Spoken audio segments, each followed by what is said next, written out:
Saam met my in die ateljee vanoggend is Dr. Bernard Coetzee. Nou hy is die waarnemende direkteur van die Bewarings-Ekologie Navorsingseenheid by die Universiteit van Pretoria en hy het onlangs 'n baie merkwaardige prestasie bereik. Dit is hy is deel van The Explorers Club se top 50 veranderingsmakers. Dit is vir my groot voorreg om jou by my te hê, Dr. Bernard Coetzee. Goeiemôre, baie lekker om hier te wees. En van nou af gaan ek jou Bernard noem. Asseblief. Goed. Ja, welkom. Dit is 'n wonderlike prestasie. Vertel vir my geluk eerstens met jou benoeming. Dankie. Vir iemand soos ek, wat glad nie die merkwaardigheid eintlik van hierdie lys kan eintlik seker maar indink nie, wat beteken hierdie benoeming vir jou en waaroor gaan hierdie The Explorers Club? So the Explorers Club in New York is 'n baie ou instituut wat begin is om regtig mense wat dieselfde dink oor omgewingskwessies en natuurbewaring en eksplorasie reg oor die wêreld van die diepsee tot die hoogste berge, pieke, klomp ekosisteme te verstaan, te verken en vir mense te verduidelik daaroor. En so ek was nou baie gelukkig geweest om te gekies te word op hierdie lys van die top 50 jong explorers wat nou verskil maak in hulle veld en hulle werk op hierdie lys van hierdie ou klub wat in New York gebaseer is. Wat moet mens in jou lewe reg doen om eers raak gesien te word om op 'n lys soos dit te verskyn? As jy nou dit moet antwoord. Ek sou sê as enige iemand anders so iets wil doen is ryk net na jou passie toe. Dis die nommer 1 eerste ding. Ek dink jy weet daar's 'n goeie werksetiek gaan jou ver kry, maar wat die verskil gaan maak is jy regtig probeer 'n verskil maak in jou veld. En soos ek sê, hier is 'n groot klomp interessante mense. Daar's mense wat diepsee duik, daar's ouens wat hierdie hoë vlugte doen wat val in 'n zero gravity omgewing. En dis maar net hulle wat hulle passies uitleef vir hulle spesifieke stuk van die probleem in hulle beroepe, ja. Nou Bernard, ek dink soos jy sê, daar's baie interessante mense op hierdie lys, waarvan jy een van hulle is wat regtig ongelooflik is. Vertel vir my 'n bietjie van jou spesialiteitsarea, 'n bietjie van jou loopbaan. Wat is daai passie wat jy nagejaag het? So ek's 'n bewaringsekoloog. Ek dink wat dit begin het is en wat ons doen, miskien moet ek verduidelik, is iemand wat regtig die wetenskap gebruik om omgewingskwessies beter te verstaan en hoe ons 'n verskil maak in bewaring en hoe ons seker maak dat wat ons doen in bewaring regtig die regte impak het, regtig die korrekte ding is. Ja. So ek het 'n fakulteitspos. Ek werk by die Universiteit van Pretoria en so ek doen navorsing en ek doen 'n bietjie onderrig en so, maar dis regtig 'n navorsingsgedrewe passie en loopbaan. En wat dit gekry het is regtig die grootheid van die biodiversiteitskrisis. Die uitstorwende van regtig groot klomp diere in verskillende plekke en verskillende areas en wat dit meen vir die mensdom. En ek het van jongs af as ek lief vir die wildtuin, ek was lief vir die bosveld, ek wou uitkom, ek wou in die veld werk, ek wou iets soos dit navolg en ek dink ek's lucky dat ek dit kon regkry. Ek doen dit vir 'n lewe en ek lewe my passie. En ek seker jy wou 'n verandering maak, né? Nee? Wat saam met so passie kom die behoefte om iets te verander. Ek dink so. Ek dink wetenskaplikes veral het 'n verantwoordelikheid om dit te doen. Ja. Want ons het ons is baie naby aan die coalface, jy weet, ons weet reg wat aangaan en ons het spesialistkennis wat ek dink ons kan verduidelik aan mense en dis ons verantwoordelikheid om dit te doen. So ja, ek probeer altyd impak nakry in my werk. Ons span is ook baie gerig op impak. So dis 'n lekker plek om te werk, lekker area. Wat beteken 'n benoeming soos hierdie vir 'n mens se beroep in die toekoms? As jy na jou kyk byvoorbeeld, gaan hierdie vir jou 'n paar deure oopmaak? Ek hoop so. Ek hoop so, ja. Dis splinter nie, ek's nie heeltemal seker wat dit gebeur nie. Ek meen die groot idee daarvan is dat dit 'n netwerk van mense is. Byvoorbeeld net die afgelope tyd is die WhatsApp groep enorm interessant. Dis iemand wat werk op orang-outangs in Borneo en dan sal iemand wat beide sy bene verloor het en Everest geklim het sonder suurstof. Jy weet, sulke ongelooflike mense en jy kry net sulke WhatsApp van hulle heeldag en hulle sê ek het hierdie gedoen of daai gedoen en jy voel bietjie nederig onder hulle geselskap. My genigtig, ek sal nie eers kan nie. En ja, so dis 'n regtig interessante en ons help mekaar. Daar's elke jaar is daar 'n week wat al die explorers van die wêreld saamkom in New York. So dit is 'n goeie geleentheid vir netwerk en ook natuurlik met die oog vir befondsing. Ons soek altyd nuwe maniere om ons werk te befonds. Dit voel vir my soos 'n WhatsApp groep waarvan mens wil deel wees. Dis lekker. En min ja, mense dis, die voorreg het om deel te wees. Ja, nee, dis interessant. En intimiderend, jy weet, jy word wakker op 'n Dinsdagoggend en iemand het aan 'n Annapurna geklim en dan dink jy, "Wow, ek moet seker by die werk kom." Ek kan regtig dit nie eers indink nie. En ek moet vir jou sê, terwyl ek met jou praat, dan sit en dink ek, hoe moeilik is dit nie om oor mens self 'n bietjie te spog nie, nê? Ja. Want jy weet, dit is wat ons doen hierso. Ons vat hierdie oomblik om die soeklig op jou te sit, want dit kom so maklik vir ons om te sê, ag, weet jy wat, ja, ek's tog net te dankbaar dat ek raak gesien is. En mens kyk mis hoe merkwaardig jou impak eintlik is. En ek weet dat van jou navorsing het van muskiete tot olifante, hoekom so wyd versprei en hoekom nie op een spesifieke ding spesialiseer nie? Ja, dankie. Ek dink my passie is altyd die groot probleme. Jy weet, groot nie net sosiaal nie, maar in tyd en in skaal. Ja. Jy weet, soos hoe kan ons regtig ons impak skaal? En so byvoorbeeld ek is nooit iemand wat gedrewe is net oor 'n spesifieke dier nie. En so jy kan 'n muskiet in 'n probleem inplug en jy kan 'n olifant in 'n probleem inplug en jy kan hulle gebruik as tools om te verstaan wat regtig daar aangaan. Ja. En so ek werk byvoorbeeld op voëlsoek. Ek is 'n groot voëlkyker, ek is baie lief daarvoor ook. So die werk het verskillende aspekte, maar die sleutel en die goue draad deur alles is impak en om te verstaan wat mense doen aan die omgewing en hierdie omgewing met ons saamwerk. Ja. En ons het veranderinge maak dat die omgewing beïnvloed maar ook vir ons. Ja, hier binne. Hou vir my daai gedagte. Ons is nou terug. Ons gaan nou verder lekker gesels.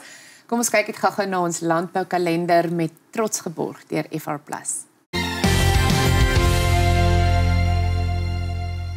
FR+, grow and guard your wealth.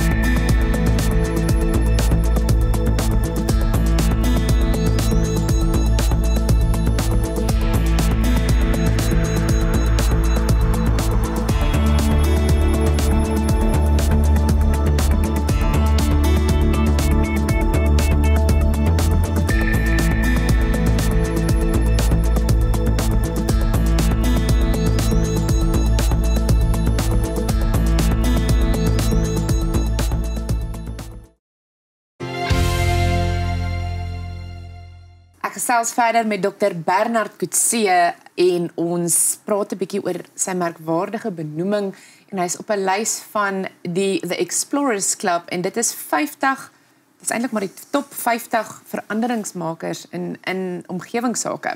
Nou Bernard, jy stel baie belang en ek kan dit sê van die grootste belangstelling is daai mens-olifant saam bestaan. Vertel vir my alles daarvan. Hoekom is dit vir jou so interessant? Dis natuurlik 'n groot raakpunt, ek dink veral vir Suid-Afrikaners. Ek dink ons is baie aan 'n bevoordeelde posisie dat ons baie van ons het al olifante gesien, baie van ons het al met hulle kon saamwerk. En daar's natuurlik groot kwessies oor olifante en olifant impakte reg oor Afrika en reg oor die wêreld. Maar onthou dat die bewaring van olifante in die res van die wêreld gaan nie goed nie. Suid-Afrikaners moet eintlik trots wees oor hoe goed ons olifante reg bestuur, dink ek, in die land. En die olifant mens impakte kom reg in op daai raakpunt of daai interface waar mense op die grond met olifante moet werk. En dit is 'n groot kwessie. En daar's baie goed wat in en uit daar kom. Maar dis iets wat ons reg probeer verstaan uit 'n holistiese oogpunt uit. Ek dink daar is 'n historiese en inkorrekte fokus op net blote getalle. Ek dink dit is altyd die probleem nie. Dit gaan reg oor wat se olifant is waar en wat is hulle impakte op 'n klein skaal en ons moet groot dink oor 'n groot landskapskale. Kan jy sommer vir my noem as jy bietjie dink in daai veld spesifiek van die uitdagings en selfs oplossings wat jy in die veld ontdek het? Jy kan dit saamvat in 'n neutedop. Ja, ek dink ons groot passie is room to roam, om koneksies te maak tussen mense, olifante en veral in die landskappe. As ons meer areas het wat bewaringsgebiede is, gaan dit beter wees vir mense en dit gaan beter wees vir olifante. Jy het ook nogal geraak aan in jou werk oor kunsmatige beligting. Ja. Wat is dit? Dis En nog 'n spesifiek in die nag, groot nee. kwessie natuurlik. So Ja? dis kunsmatige lig is al die ligte wat ons gebruik in die aand, basies van elektriese infrastruktuur. Ja. Ek is nie 'n mediese dokter nie, maar die mediese impakte is substansieel. Dit dis jou slaappatrone en selfs die eet en sulke goed. Ek kyk natuurlik uit 'n omgewingsoogpunt daarna toe en daar's wenners en verloders. Ja. Party spesies vlermuise byvoorbeeld doen beter onder goeie ligte, Ja. maar insekte is ons baie besorg oor, Ja. want hierdie ligte is regtig sleg vir hulle. Ja. En wat dit meen oor tyd, van boerdery tot bewaringsgebiede is regtig 'n oop vraag. So baie van ons werk stoot ons in daai area aan. En as ons kan fokus op, want muskiete is ook, dit is 'n belangrike insek. Nou ek wil by jou weet, want hulle word ook geraak deur kunsmatige beligting. Hoekom is muskiete vir die ekosisteem byvoorbeeld belangrik? Ja, so daai is 'n stuk werk befonds deur die Jennifer Ward Oppenheimer Research Grant, wat my regtig gehelp het om op my voete te kom as 'n navorser. Ja. En dit gaan regtig oor hoe die elektriese infrastruktuur in Suid-Afrika en Afrika groter meer word en hoe dit insekte impakteer. Want party muskiete, veral die Anopheles groep wat malaria dra, Ja. byt minder onder verskillende ligte. En so as jy meer ligte gebruik in 'n plek, is die idee dat dit minder malaria kan veroorsaak. So dis ook nog 'n groot interessant. Ja, dis 'n groot kwessie. Ek dink op skaal weer eens, as ons impak soek, is dit moeilik om daai tipe intervensies te skaal, want as ons al daai ligte gebruik, meen dit slegte nuus vir party van die ander insekgroepe. Ja. So daar's altyd hierdie trade-offs en dis maar waar van bewaringsekologie. Ja. Daar's altyd wenners en verloders en baie van ons werk is om te besluit hoe maak ons hierdie besluite vir 'n optimale uitkoms. Op 'n praktiese punt. Hoe verander mense lewe as jou naam op 'n lys soos hierdie? Prakties. Ja, soos prakties. Hoe groet mense jy bietjie meer respek in die oggende? Ek dink hierdie is 'n nuwe ding in Suid-Afrika. Mense weet nie regtig So hulle behoort van môreoggend af jy met bietjie meer respek. Ek hoop ons sal maar sien. Ek sien seker nie. Ek dink ons het 'n baie Ja. gefokusde uitkoms. Ek probeer altyd najag vir die volgende ding is. So dis ek probeer verstaan hoe ek hierdie kan gebruik om ons werk groter te maak, meer impak te hê, Ja. meer befondsing te kry byvoorbeeld. Dis regtig die fokus. En vir iemand wat so betrokke is in soveel velde en ek is eintlik mal daaroor want natuurlik sommige mense het die vermoë om op een ding te fokus en hulle doen alles. Verstaan, hulle weet alles, hulle navors alles. En sommige mense het die vermoë om regtig, ek wil nou sê multitask, om klomp goed uit te vind. Wat is vir jou die volgende groot ding? Wat dink jy is daar nog, waarop moet die lig geskyn word as ons kyk na bewaring ekologie, ekosisteem? Ja, ek lag en sê vir mense ek doen eintlik net een ding en dit is om die biodiversiteitskrisis op te los. Ja. Jy weet, so dis 'n baie groot probleem, maar uit klomp klein stukkies wat ons Ja. moet oplos. Ek dink in die kort termyn is wat vir my baie belangrik is om uit te kom na mense toe en te verduidelik hoe groot probleem dit is, hoe belangrik bewaring is in Suid-Afrika, maar hoe ons dit anders moet doen. Ek dink daar's baie politiese en ekonomiese redes hoekom ons regtig moet fokus op die biodiversiteitssektor. Ek dink dit is baie belangrik in die kort termyn. En dan natuurlik baie van ons werk fokus op uitkomste van die olifantwerk. Laastens en baie vinnig, en as iemand vir jou vra, hoe belangrik is dit om ons omgewing te bewaar? Wat is jou vinnige antwoord? Nommer 1. Dis hy. Dis jou verantwoordelikheid en my verantwoordelikheid. Ja. Dit was geweldig lekker. Baie dankie vir jou tyd en geluk met die benoeming en ek hoop môreoggend kry jy stywer handdrukke. Tot sien. Dankie. Laat weet my. Dankie dat jy ingekom het. Groot plesier.